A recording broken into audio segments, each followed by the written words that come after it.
June 6, 1944, Omaha Beach. Cinematic portrayals often depict the dramatic scenes of landing craft ramps descending, unleashing waves of soldiers onto the sandy shores amidst a hail of machine gun fire. Yet, what these vivid cinematic narratives frequently omit is the agonizing period of anticipation. Thousands of intrepid men were confined within claustrophobic steel vessels, ceaselessly circling the offshore waters for countless hours, succumbing to the debilitating effects of seasickness. They watched with bated breath as the hands of the clock relentlessly advanced, all while German artillery gunners meticulously calibrated their sights on these predictably patterned targets. This nightmarish scenario was never meant to materialize, and its failure to culminate in an utter catastrophe can be singularly attributed to the indomitable spirit of a determined boat builder from New Orleans, who ingeniously resolved a formidable challenge that the entire United States military had deemed insurmountable. Let us journey back to 1941. The American military establishment found itself confronted with a daunting arithmetical quandary. Their strategic imperative demanded the successful disembarkation of 150,000 troops onto hostile beaches, fortified by what was unequivocally the most impregnable coastline in the annals of human warfare. The existing methodologies for amphibious landings were unequivocally disastrous. The British forces had painfully assimilated this harsh lesson at Gallipoli in 1915, where troops, valiantly rowing ashore in vulnerable wooden boats, were mercilessly cut down before their boots ever touched the sand. By the advent of World War II, the predominant naval forces across the globe largely adhered to a fundamentally similar approach. Imposing capital ships would anchor at a considerable distance from the shore, subsequently lowering smaller auxiliary boats from their davits. These smaller craft would then be propelled, either by oar or by motor, towards the beach. Troops were compelled to clamber precariously over the vessel's sides, plunging into chest-deep water while burdened with unwieldy 60-pound packs. The complexities of this operation proliferated with alarming rapidity, akin to the unchecked multiplication of rabbits. Firstly, the immutable laws of physics presented a formidable obstacle. A soldier attempting to hoist himself over a gunwale, while tempestuous waves relentlessly slammed the boat against the shore, faced a mere 40% probability of avoiding a debilitating ankle fracture. Secondly, the egregious exposure of the troops was a critical vulnerability. For a harrowing span of 30 seconds, each soldier became an exposed target, starkly silhouetted against the sky. Thirdly, the glacial pace of the operation was a major impediment. Disembarking a single company, comprising approximately 120 men, consumed anywhere from 45 minutes to a staggering 2 hours, contingent upon the prevailing surf conditions. Fourthly, and this proved to be the most devastating constraint, the inability to transport essential vehicles, such as jeeps, artillery pieces, and tanks, the very instruments indispensable for securing battlefield victories, rendered the entire endeavor largely ineffective. These crucial assets remained confined to the larger ships, as there existed no viable mechanism to drive them off a boat into 3 feet of water. The British military had devised a singular solution: specialized landing ships equipped with distinctive bow doors. However, these were colossal vessels that necessitated beaching themselves directly onto the shore. Once grounded, they became immobilized for protracted periods, rendering them exceptionally vulnerable and stationary targets. The Japanese naval forces experimented with their Daihatsu-class landing craft, yet these designs still mandated that troops leap over the sides of the vessel. Essentially, every navy worldwide was striving to unravel the identical conundrum: how to ingeniously transform a conventional boat into a functional bridge. Now the narrative takes a profoundly intriguing turn. In September 1941, the United States Marine Corps disseminated a technical requirement that, to many, read like an excerpt from a work of science fiction. They articulated a demand for a boat capable of transporting 36 combat-ready troops, striking a beach at maximum velocity, disembarking those troops onto dry sand in less than 10 seconds, subsequently reversing course off the beach, and returning for an additional load, all within an astonishing 15-minute round trip. The crucial stipulation was that it needed a draft sufficiently shallow to navigate over treacherous coral reefs, yet robust enough to withstand the rigors of open ocean crossings. Oh, and one additional, yet vital, requirement: it had to be economically viable for mass production, in the thousands, and possess a simplicity of operation that would allow 19-year-old coxswains to pilot them effectively under intense enemy fire.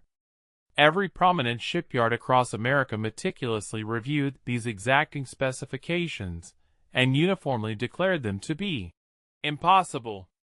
The fundamental hull shapes required for achieving both a shallow draft and open ocean stability were inherently contradictory.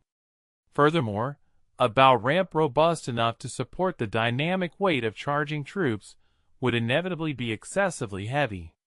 The hydraulic systems, it was argued, would inevitably succumb to the corrosive effects of salt water. The litany of objections filled numerous three-ring binders.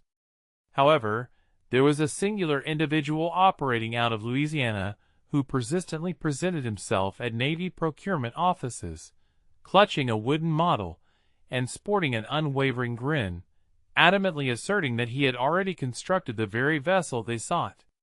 The prevailing opinion among the bureaucrats was that he had lost his mind. As it transpired, he was merely a native of New Orleans. Andrew Jackson Higgins epitomized precisely the kind of individual that military bureaucrats found anathema: a self-taught innovator, boisterous in his demeanor, whose suits invariably failed to fit properly, and who possessed the infuriating propensity of being unequivocally correct when every individual possessing a college degree declared him to be mistaken. Born in Nebraska in 1886, Higgins had dedicated 3 decades to the construction of shallow-draft boats, catering to the specific needs of oil prospectors, fur trappers, and rum runners navigating the intricate bayous of Louisiana. While graduates of the Naval Academy were meticulously designing sleek destroyers, Higgins was assiduously endeavoring to devise methods for floating a half-ton engine through swamp waters merely 18 inches deep, all without becoming ensnared on a cypress knee. His enterprise, Higgins Industries, remained entirely off the military's radar until the year 1938. The Marine Corps had, for several years, been rigorously testing a myriad of landing craft designs, all of which had proven to be abject failures. They had witnessed these experimental boats either grounding out 50 yards from the shore, or capsizing sideways in the surf, or having their propellers irrevocably damaged on submerged sandbars. Then, a discerning junior officer recalled anecdotal accounts of a peculiar Cajun who constructed boats that could, as the local adage went, run on heavy dew. The Marines dispatched observers to New Orleans, primarily to fulfill a bureaucratic formality.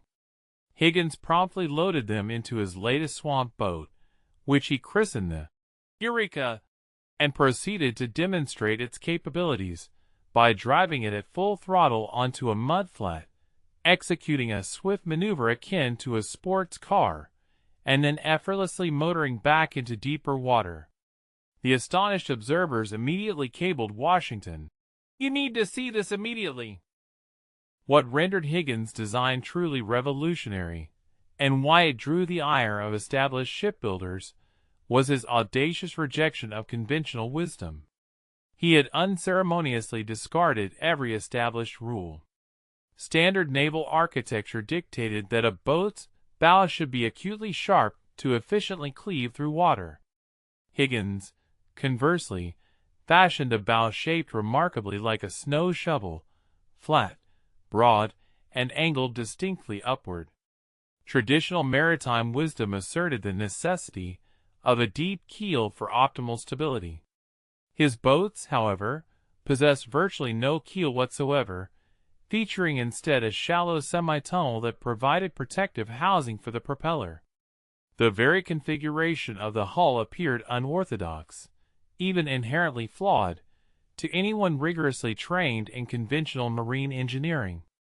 Yet, within the unique environment of the Louisiana swamps, it functioned with an almost magical efficacy.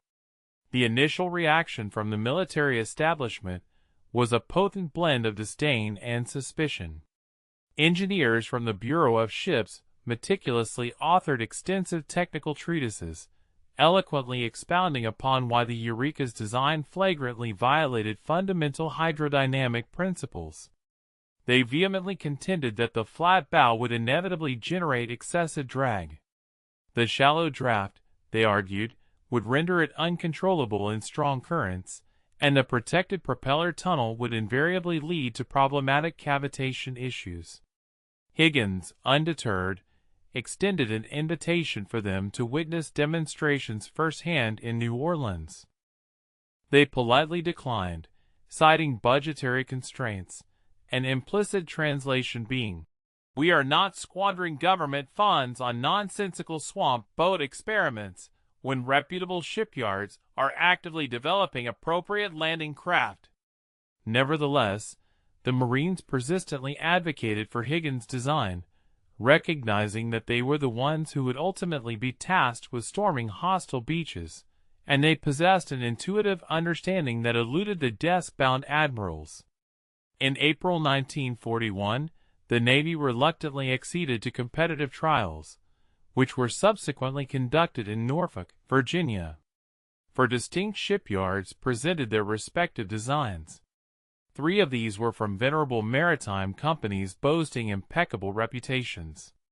Higgins, in stark contrast, arrived with 3 boats securely strapped to a barge. He presented no elaborate blueprints, merely tangible hardware. The official evaluation criteria encompass seaworthiness, speed, maneuverability, durability, and, crucially, the ability to extricate itself from a beach. The outcomes were unequivocally decisive. Higgins' boats impacted the beach at a remarkable 9 knots, gracefully rode up onto the sand, reversed course in less than 30 seconds, and repeated this arduous process 20 times without either fouling the propeller or incurring any damage to the hull. The competition, however, fared dismally.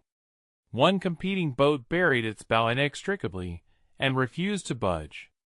Another's propeller shattered upon its very first grounding. The third managed a single successful ingress and egress, only to begin taking on water thereafter. By the second day of trials, Navy observers were discreetly revising procurement protocols. By the third day, Higgins had secured a contract for 1,500 boats, and astonishingly, he had yet to unveil his truly audacious innovation. The Eureka boat successfully addressed half of the formidable challenge, efficiently reaching the beach and subsequently departing from it.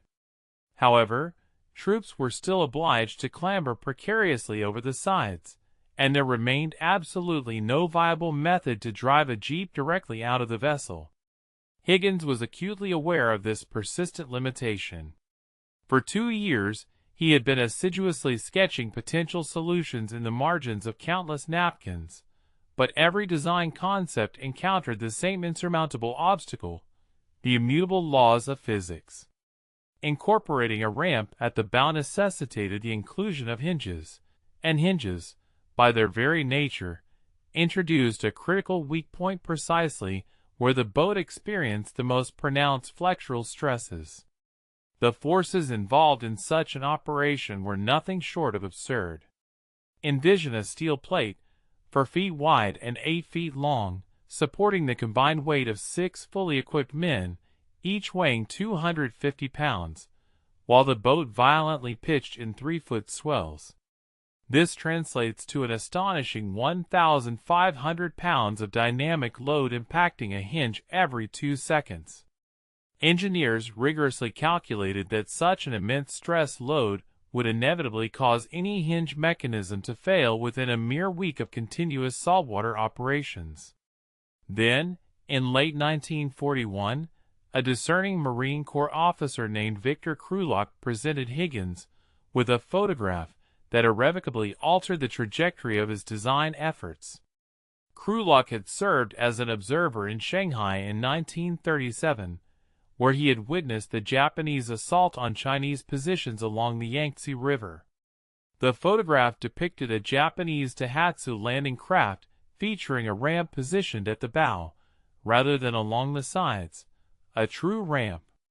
Higgins intently scrutinized that image for perhaps 10 seconds, then reportedly uttered an unprintable remark, suggesting that the Japanese had the right idea, but the wrong execution, because their ramp still compelled troops to wade through ankle-deep water. It was at this pivotal juncture that Higgins' extensive experience with swamp boats kicked into overdrive. The Japanese design incorporated a ramp that simply angled downwards into the water. While this might have been adequate for calm rivers, it proved utterly ineffectual for surf zones, where every incoming wave drastically altered the water depth by as much as 2 feet. Higgins astutely realized that the ramp could not merely drop. It had to execute a dual motion, dropping and simultaneously extending the hull forward, thereby creating a seamless bridge from the boat's deck directly to the dry beach. The underlying geometry of this concept sounds deceptively simple until one embarks upon the actual construction. The ramp itself needed to maintain the identical angle as the bow, which, in Higgins' design, was a precise 45 degrees. When in its raised position, it seamlessly became an integral part of the bow, forming a watertight continuation of the hull. Conversely, when lowered, it had to securely lock into a flat and stable position, sufficiently robust to allow a 5,000-pound Jeep to traverse at its speed without experiencing more than a half-inch of flex. The innovative solution devised to address the challenge of surmounting obstacles greater than half an inch in height was characterized by an unyielding mechanical robustness. This formidable system incorporated 2 potent hydraulic cylinders, which exerted force against robust steel cables, further reinforced by an array of manual chains serving as a critical backup in the event of hydraulic system failure. The ramp itself was meticulously constructed from quarter-inch steel plate, its structural integrity augmented by substantial I-beams meticulously welded to its underside. While this design inherently imparted a substantial weight to the ramp, this very mass proved advantageous. Upon its firm impact with sandy terrain, the combined forces of momentum and sheer heft ensured its steadfast planting. Far from being delicate pivot points, the ramp's hinges were colossal pin assemblies, measuring 4 inches in diameter, a scale typically associated with the heavy-duty demands of a drawbridge. Although such components inherently carried a potential for failure, they were engineered to endure sufficiently long to fulfill their crucial mission. Furthermore, Higgins ingeniously configured the entire mechanism to permit a crew to effectuate the replacement of a fractured hinge within a mere 20 minutes, utilizing only a sledgehammer and a cheater bar, a testament to its practical, battlefield-oriented design. The inaugural prototype of this revolutionary vessel was finalized in May 1942. Higgins himself christened it the LCDP, an acronym for Landing Craft, Vehicle, Personnel. However, the military soon adopted the popular moniker, Higgins Boat, a designation Andrew Higgins personally disliked, preferring that due recognition be accorded to the collective ingenuity of his dedicated engineers. The formidable Marine Corps subsequently transported the craft to Solomon's Island, Maryland, for rigorous evaluation. The specialized test team proceeded to load the vessel with a full complement of a platoon of troops, in addition to a jeep, a feat previously unachievable by any other landing craft globally. They then propelled the boat towards a designated beach and observed its performance. The ramp descended with decisive speed. The jeep disembarked in a mere 4 seconds. The troops followed, exiting the craft in an additional 6 seconds. The ramp then swiftly retracted, and the vessel reversed into deeper waters. The entire sequence, from initial grounding to complete withdrawal, consumed a remarkable 13 seconds. The presiding officer, astonished by its efficiency, promptly radioed his report to Washington. Specifications met. Recommend immediate mass production. A mere 3 weeks thereafter, Higgins secured a contract for an astonishing 10,000 units. Despite this, the Pentagon harbored lingering doubts that the design would withstand the rigors of actual combat, yet their desperation for an effective solution compelled them to undertake the gamble. Years subsequent to the cessation of hostilities, General Dwight D. Eisenhower articulated a sentiment so profound that it unequivocally merits immortalization in a prominent place. Andrew Higgins is the man who won the war for us. If Higgins had not designed and built those landing crafts, we never could have landed over an open beach. The whole strategy of the war would have been different.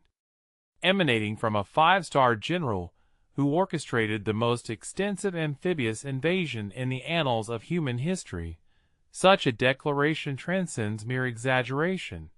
It represented a candid admission of the critical, transformative impact of Higgins' creation. Yet, to truly grasp the monumental significance, it is essential to delve into the concrete. Operational statistics, for the verifiable reality often proves even more astonishing than the enduring legend. Guadalcanal, on August 7, 1942, served as the critical proving ground for the Higgins boat under the crucible of combat conditions. The 1st Marine Division faced the daunting task of disembarking 11,000 troops onto beaches staunchly defended by 2,800 Japanese soldiers, who had enjoyed ample time to fortify their positions over several months. Pre-war military doctrine conservatively estimated that an operation of this magnitude would necessitate a protracted timeline of 14 to 18 hours to successfully get all personnel and their accompanying equipment ashore. The actual timeline, however, was dramatically different. A mere 4 hours and 17 minutes elapsed from the moment the first boat impacted the sand until the last rifle company had established their defensive perimeters. Marine logistics officers, incredulous at the speed, initially suspected their stopwatches were malfunctioning. They immediately radioed the transports offshore, querying, "Confirmed troop counts. This can't be right." The transports unequivocally corroborated the data. Every man accounted for, alongside an unprecedented 73 vehicles that established doctrine dictated could not possibly be landed on the initial day of operations. The engineering marvel that rendered this unprecedented efficiency possible lay in the craft's operational cycle. A solitary Higgins boat could complete the shore-to-vessel shuttle, encompassing grounding, unloading, reversing, motoring back to the transport, and reloading, in a remarkably swift 11 to 15 minutes, contingent upon the distance involved. This rapid turnaround stood in stark contrast to British landing craft employed at Dieppe 3 weeks later, which averaged a sluggish 32 minutes per cycle and, critically, often proved incapable of extracting themselves from the beach, leaving dozens of personnel stranded as the tide receded. At Guadalcanal, the Marines deployed 87 Higgins boats in the initial assault wave. Simple arithmetic illuminates the sheer volume. 87 boats executing 4 trips per hour translates to an astonishing 348 boat loads delivered every 60 minutes. Considering each boat was capable of transporting either 36 men or one vehicle with its crew. Further calculation yields over 12,000 personnel equivalent movements per hour. Clearly, the limiting factor was not the boats themselves, but rather the speed at which they could be reloaded from the larger transport ships. Tarawa, in November 1943, presented an exceptionally perilous set of circumstances, wherein the ambitious 3-minute operational claim of the Higgins boat was subjected to an ultimate test. The Navy's hydrographic charts proved tragically inaccurate. The tide, contrary to predictions, was 18 inches lower than anticipated, and a formidable coral reef extended for 500 yards from the shoreline. Larger landing ships, unable to navigate these treacherous conditions, grounded out irrevocably. However, the Higgins boats, with their remarkably shallow draft of only 3 feet, effortlessly traversed the coral barrier, appearing almost impervious to the obstruction.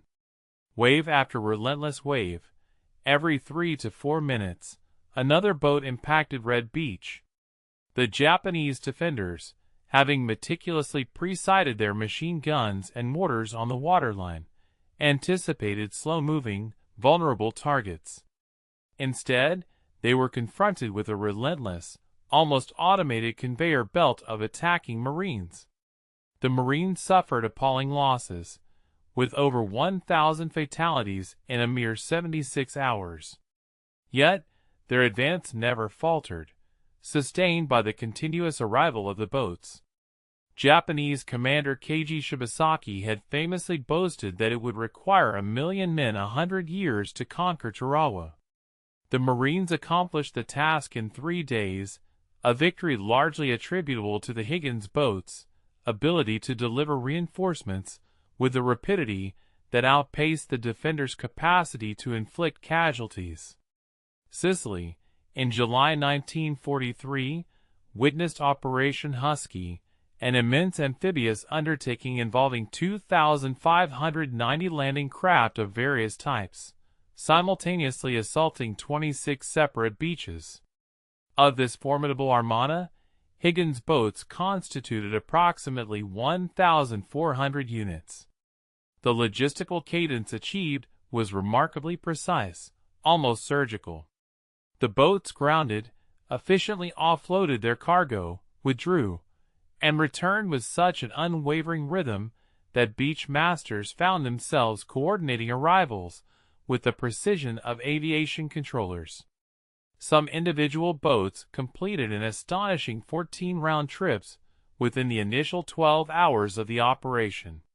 Crews, driven by necessity and adrenaline, toiled beyond the limits of normal endurance, steering by instinct and loading by ingrained muscle memory.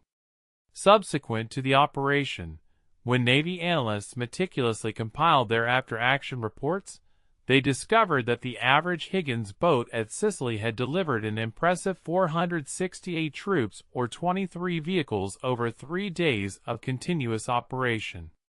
Multiplying this efficiency across 1,400 boats unequivocally explains why German forces were utterly unable to reinforce their positions swiftly enough to mount an effective counterattack. Then arrived Normandy on June 6, 1944. More than 1,500 Higgins boats comprised the preliminary echelons of attack across 5 distinct beaches. At Utah Beach, records indicated craft reaching the shore with an astounding frequency of every 3.2 minutes during peak hours. Omaha Beach, by contrast, devolved into profound disarray, as German defenses proved far more formidable than intelligence assessments had projected. Yet, even amidst this harrowing chaos, the boats never ceased their relentless advance. It was this sheer volume and unwavering persistence that ultimately fractured the German defense. Victory was not achieved through heroism alone, but through the overwhelming and continuous influx of forces. One might successfully repel the first wave, perhaps even the second, but what of the 8th wave, or the 15th? The Higgins boats rendered such sustained persistence not merely possible, but inevitable. The Japanese military, it must be noted, possessed visual documentation and an understanding of the concept. They had developed their own Daihatsu landing craft, which had initiated the innovative design of a frontal disembarkation ramp as early as the 1930s. This naturally begged the perplexing question for Allied strategic analysts throughout the Pacific Campaign: why did Japan fail to construct a vessel as profoundly effective as the Higgins boat? Each time U.S. forces successfully secured a Japanese-held island, they invariably discovered landing craft that displayed potential but consistently fell short in crucial operational aspects. The answer to this persistent query reveals a fascinating insight into how divergent engineering philosophies can fundamentally shape the trajectory of wars. The Daihatsu-class landing craft, first deployed in 1937 during the Second Sino-Japanese War, outwardly resembled the Higgins design in several key respects. It featured a bow ramp, possessed a shallow draft, and was capable of beaching and retracting. However, Japanese engineers had calibrated their design for entirely disparate operational environments. Their primary theaters of operation were concentrated along the rivers and tranquil coastal waters of China and Southeast Asia, regions characterized by predictable tides, pre-surveyed beaches, and relatively protected maritime conditions. Consequently, the Daihatsu incorporated a deeper V-hull, which enhanced its efficiency and speed in calm waters, but rendered it catastrophically ill-suited to turbulent wave conditions. When incoming waves impacted this V-hull at an oblique angle, the boat would often violently skew sideways, frequently to the point of completely capsizing. The ramp mechanism of the Daihatsu eloquently illustrates this fundamental divergence in design philosophy. Japanese designers opted for a lightweight ramp that descended into the water at a steep angle. This configuration was entirely sufficient for disembarking onto a riverbank with only 6 inches of water. However, when confronted with a beach experiencing 2-foot surf, troops were compelled to wade through knee-deep water, thereby sacrificing both tactical momentum and the element of stealth, while exposing themselves to enemy fire. Following the capture of Daihatsu craft at Guadalcanal, Marine forces conducted thorough testing. Their assessment was brutally frank. Ramp does not extend hull line. Vehicle operation impossible in surf conditions. Extraction from beach inconsistent due to underpowered engines and hull design. Herein lay a more profound conceptual oversight. The Japanese never fully grasped that the Higgins boat's unconventional, unadorned frontal design, its ugly, blunt bow, was not a design compromise, but rather its quintessential feature. This distinctive, snow shovel shape allowed the craft to ride up onto the beach at speed, leveraging its inherent momentum to climb the sand until the ramp could be deployed onto dry ground. In stark contrast, the Daihatsu's sharper bow would invariably burrow into the substrate and become immovably lodged. Japanese crews attempted to compensate for this flaw by approaching beaches more slowly, a tactic that regrettably afforded defenders additional time to aim and inflict casualties. At Tarawa, U.S. forces discovered numerous abandoned Daihatsu craft that had successfully reached the beach but were subsequently unable to reverse off.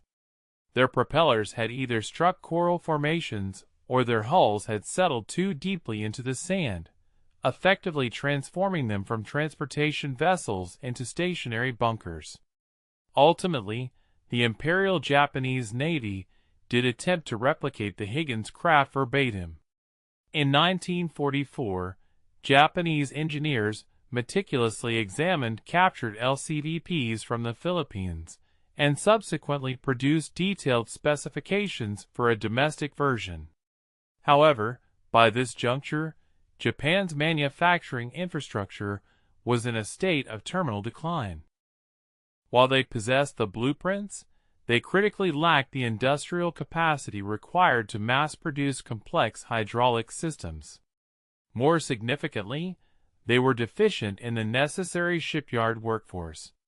Higgins Industries had successfully employed semi-skilled laborers, who could be trained to weld hull sections in a matter of weeks, not years. Japan's entrenched traditional shipbuilding culture, conversely, relied heavily on master craftsmen, a model that is not amenable to rapid, large-scale expansion when the immediate demand calls for thousands of boats. The immediate deployment of thousands of naval vessels was a pivotal moment. A captured Japanese naval evaluation from late 1944 offers a poignant insight.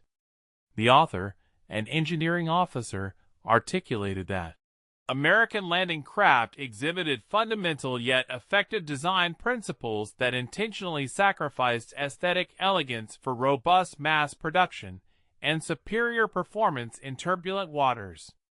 He further observed that United States vessels could be operated by personnel lacking extensive experience due to their intuitive controls and a hull design that was remarkably forgiving of operator errors.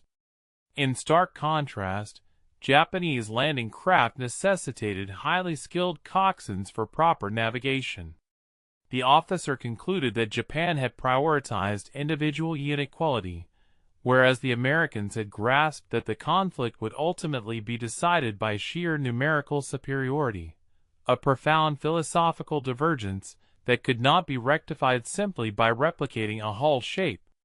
By 1945, Japanese forces across the Pacific theater continued to employ Daihatsu craft, which compelled troops to disembark directly into the water, while every American amphibious assault had evolved into a textbook demonstration of mechanized operational efficiency. The Japanese had indeed pioneered the bow ramp concept, but had never fully realized its expansive potential. Higgins, however, adopted their foundational idea, comprehended its true operational utility, and meticulously re-engineered it from its core principles. This was not mere imitation. It represented a significant evolutionary leap. On August 7, 1942, the pristine theories of naval engineering were about to collide head-on with the harsh realities of coral reefs, relentless Japanese machine gun fire, and a pervasive level of chaos that rendered engineering textbooks seem almost charmingly naive. The Higgins boat had performed flawlessly during calm water trials conducted at Norfolk and Solomon's Island. However, those were meticulously controlled environments, featuring precisely measured beaches and an absolute absence of hostile engagement. Now, a formidable fleet of 87 such vessels was making its way toward Lunga Point, transporting the vanguard of the 1st Marine Division, and absolutely no one possessed certainty regarding the design's resilience under the unforgiving crucible of actual combat conditions. The initial formidable challenge presented itself in the form of the reef. Pre-invasion reconnaissance efforts had indeed identified its presence, yet intelligence reports critically underestimated both its extensive reach and the alarming shallowness of the surrounding waters. Larger landing ships, specifically the LSTs, which were purpose-built to transport tanks, became irrevocably grounded a considerable 400 yards from the shoreline, firmly embedded in the seabed. Their deployment ramps descended into approximately 4 feet of water, a depth that rendered it impossible for tanks to disembark without the certainty of drowning their engines. In contrast, the Higgins boats, drawing a mere 3 feet when fully laden, deftly skimmed over the treacherous reef with mere inches to spare. Coxswains later recounted feeling the hull audibly scrape against the coral, hearing that profoundly unsettling grinding sound, yet, remarkably, the boats maintained their forward momentum.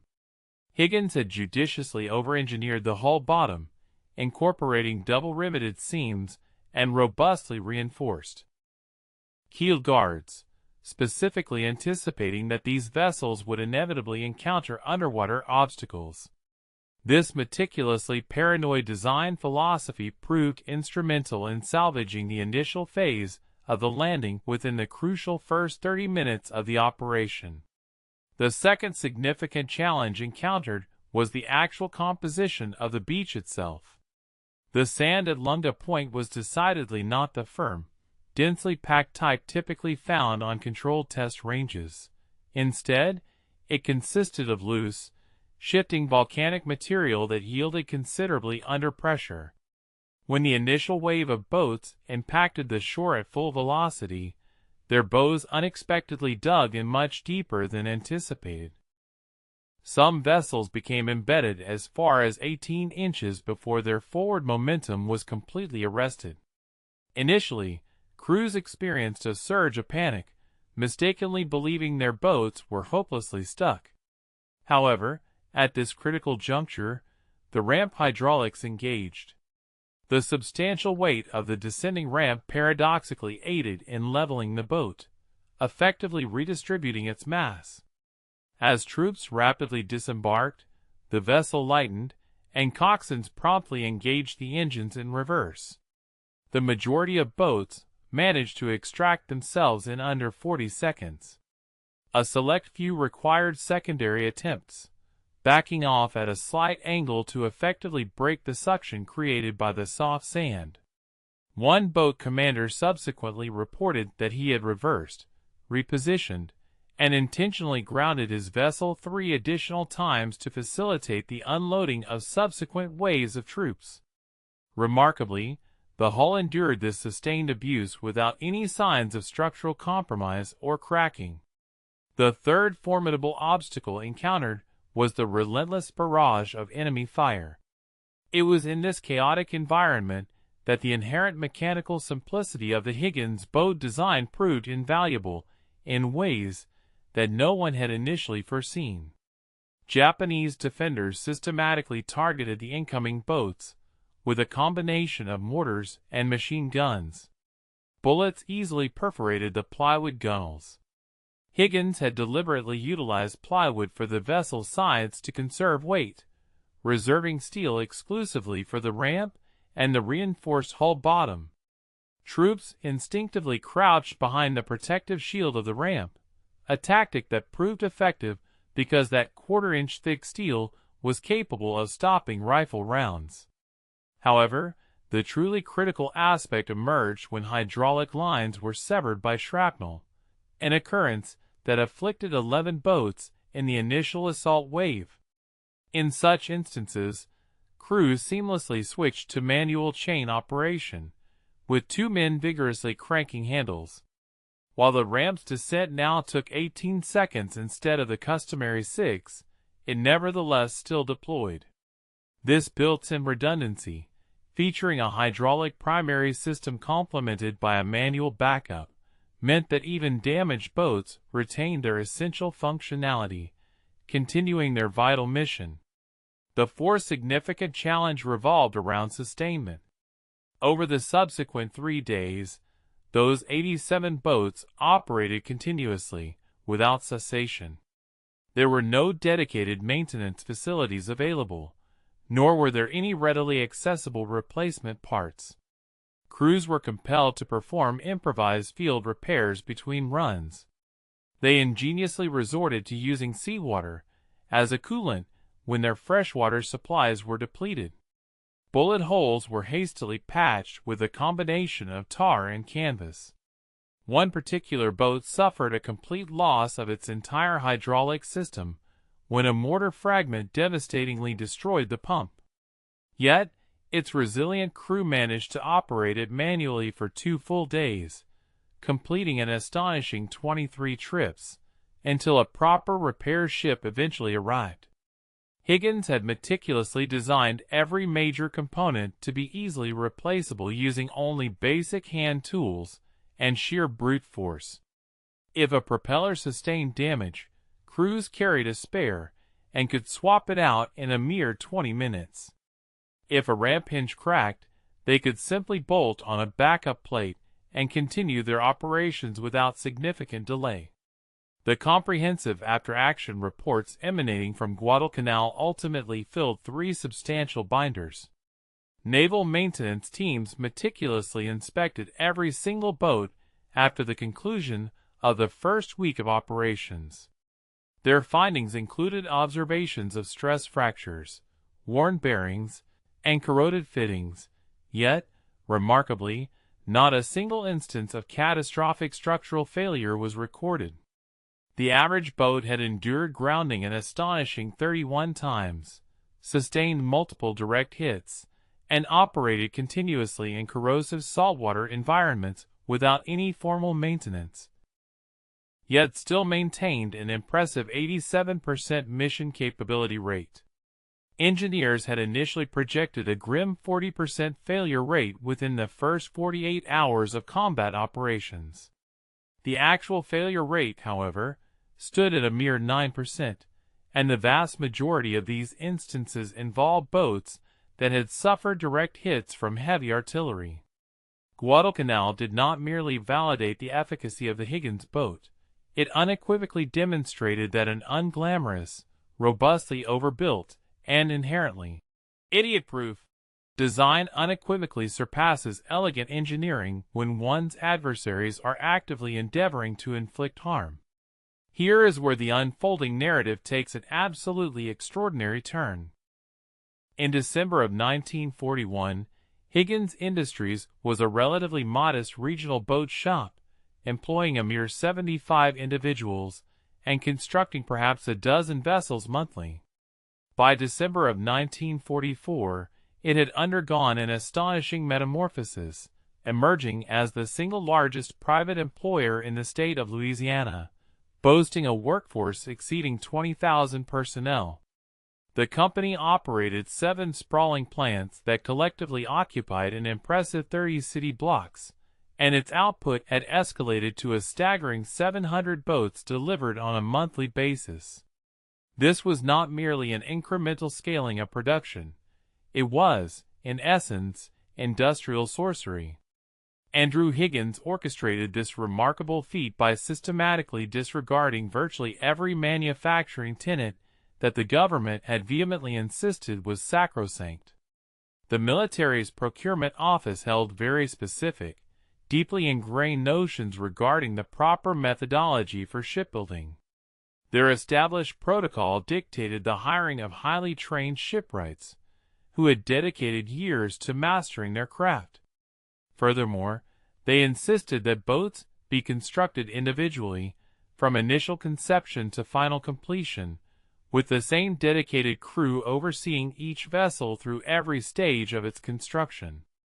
Stringent quality control measures were to be meticulously maintained, with inspectors formally signing off at each critical juncture. Higgins, upon reviewing this entrenched model, essentially dismissed it with an implied, "That's charming, but we require 20,000 boats in 3 years. So observe this." He boldly adopted a manufacturing innovation pioneered by Henry Ford, a technique that the conservative maritime industry regarded as outright heresy: the assembly line production system. "Boats simply do not move through factories," traditional shipbuilders adamantly asserted. Higgins, undeterred, ensured that they moved anyway. He meticulously disaggregated the construction of the LCDP into 14 distinct major subassemblies. Station 1 was exclusively dedicated to the fabrication of the bow ramp and its associated hydraulic systems. Station 2 focused on the construction of various hull sections. Station 3 was responsible for the integration of engines and drive systems. Workers were rigorously specialized in a single, specific task: welding a particular seam, riveting a precise joint, or wiring one specific electrical system. A young individual from rural Louisiana, who might never have even glimpsed the ocean, could be trained to weld a flawless hull seam within a mere 2 weeks.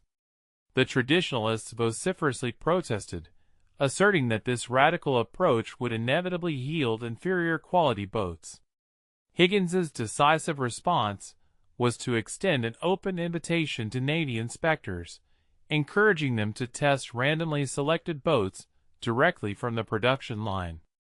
The resulting failure rate was an astonishingly low 2.1%, a figure demonstrably superior to that achieved by traditional shipyards producing bespoke, one-off vessels crafted by master artisans.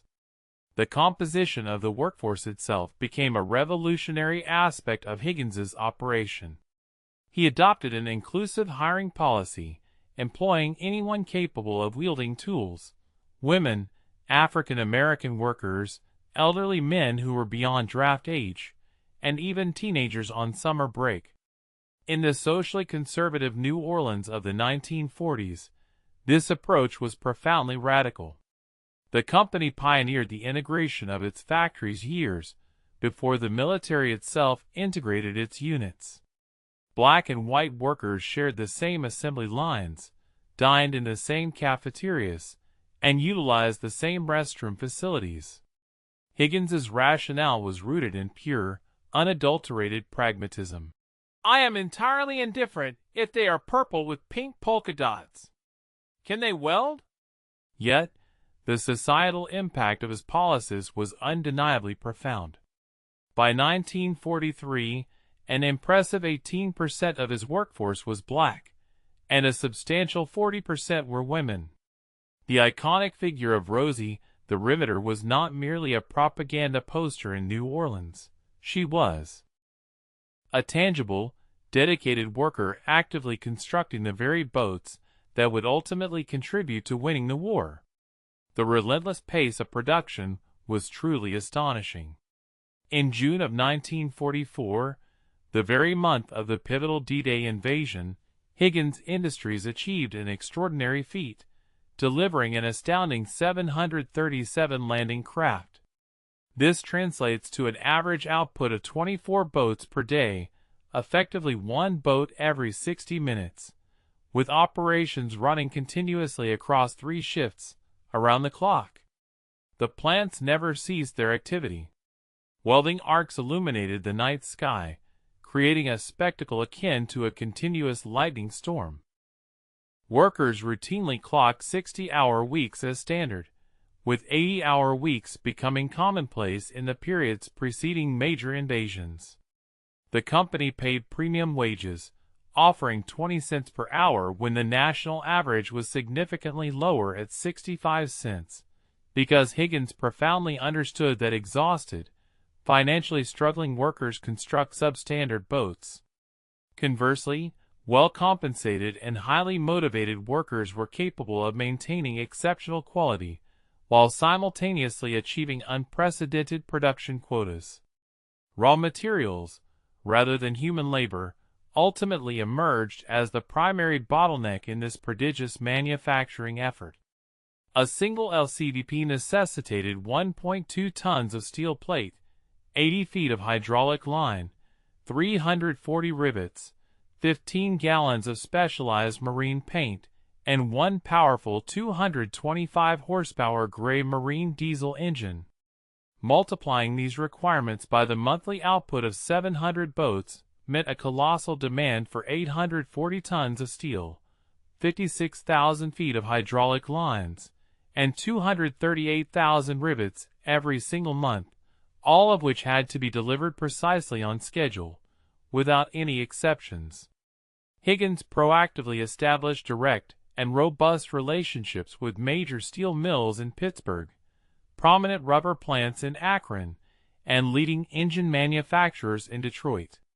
He audaciously bypassed conventional military logistics channels entirely when procurement officers proved too sluggish, sometimes even resorting to purchasing critical materials on the private market at a higher cost simply to rigorously maintain his demanding delivery schedules. The Pentagon initially harbored considerable disdain for this unconventional, cowboy approach, until they eventually recognized that the boats consistently materialized precisely when they were promised, an undeniable testament to Higgins's radical efficiency. By the cessation of hostilities, Higgins Industries had extraordinarily manufactured a staggering 20,940 vessels, encompassing not only the ubiquitous landing craft, vehicle, personnel, LCVPs, but also substantially larger landing craft, mechanized, LCMs, swift PT boats, and various other highly specialized amphibious craft. This prodigious output surpassed the combined production of every other American boat manufacturer, a testament to the company's unparalleled capacity.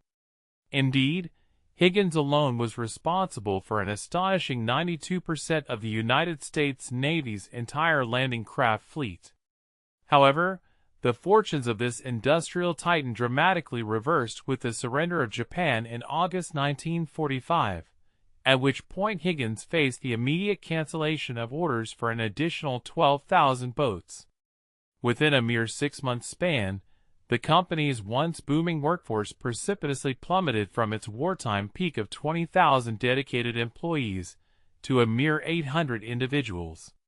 This industrial empire, which had expanded with such breathtaking speed, collapsed with equal alacrity. Nevertheless, the more than 20,000 vessels it had already delivered had irrevocably redefined the very landscape of military history.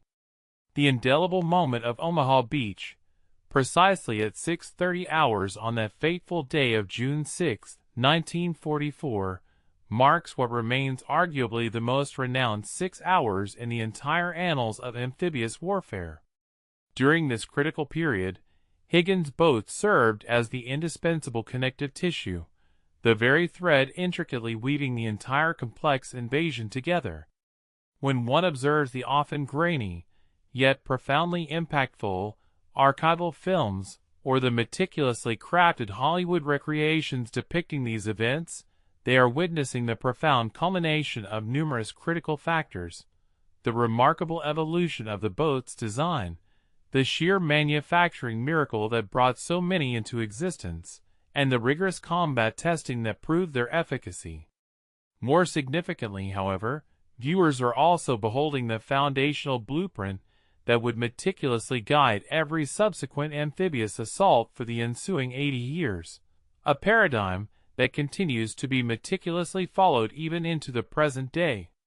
The numerical data emanating from the Normandy landings presents a truly awe-inspiring scale, one whose full magnitude often fails to be truly apprehended until one deliberately pauses to contemplate the intricate logistical orchestration involved. Across the 5 designated landing zones, the initial assault waves deployed an impressive armada of 1,089 Higgins boats. At Omaha Beach alone, a critical sector, 293 LCVPs bravely executed their perilous journeys from the larger transport ships anchored offshore directly to the embattled shoreline. Each individual vessel completed an average of 4.7 cycles, meaning it made 4.7 round trips, within the crucial first 12 hours of the invasion. This translates into a remarkable 1,377 distinct beach landings occurring at that single location within the span of just half a day. To fully grasp this relentless pace, one must envision a boat grounding, rapidly discharging its cargo of personnel and equipment, and then swiftly extracting itself from the beach every 31 seconds during the intense peak hours of the assault. The German defenders were not merely contending with individual soldiers. They were confronting a relentless mechanical system meticulously engineered to inundate them through sheer, overwhelming repetition. Even in instances where these vital boats sustained direct hits, a grim reality that saw 34 LCVPs destroyed at Omaha by a combination of submerged obstacles, hidden mines, and concentrated artillery fire, the continuous flow of men and material remained largely unimpeded, a testament to the ceaseless arrival of replacements. The operational doctrine that was meticulously forged in the crucible of Normandy subsequently ascended to the status of military scripture, a set of sacrosanct principles guiding future amphibious endeavors. Contemporary amphibious operations, even those conducted decades later, demonstrably adhere to the foundational Higgins template, synchronized waves of landing craft, precisely timed intervals between deployments, the unwavering commitment to continuous resupply, and the crucial capability for vehicles to disembark directly onto contested beaches. For instance, the United States Marine Corps' formidable current-generation landing craft air cushion, LCACs, those technologically advanced hovercraft that often appear to be plucked directly from the realm of science fiction, operate on fundamentally identical principles to the humble LCDP. While undeniably swifter, possessing greater carrying capacity, and equipped with far more sophisticated systems, their fundamental objective remains unchanged: to efficiently convey troops and their vital vehicles from offshore naval vessels to the shoreline, then to disengage and repeat the critical process. Even the Chinese People's Liberation Army Navy reportedly conducted extensive studies of historical Normandy footage when conceptualizing and designing their indigenous Type 726 landing craft, specifically for potential operations involving Taiwan. The essential structural configuration, the underlying geometry, has remained remarkably constant. A protected run-in phase, the deployment of a robust bow ramp for rapid disembarkation, and the swift egress from the landing zone. Yet, a crucial aspect that frequently becomes overshadowed amidst the widespread commemoration of D-Day is the profound reality that the Higgins boat's transformative impact extended far beyond the European theater. In the vast expanse of the Pacific, the arduous island-hopping campaign functioned, essentially, as a relentless Higgins boat conveyor belt, meticulously spanning an incredible 5,000 miles of ocean. Pivotal operations such as Guadalcanal, Saipan, Peleliu, Iwo Jima, and Okinawa were each critically reliant upon these shallow-draft workhorses, which possessed the unique ability to navigate treacherous coral reefs that would have unequivocally halted conventional, deeper-draft landing ships.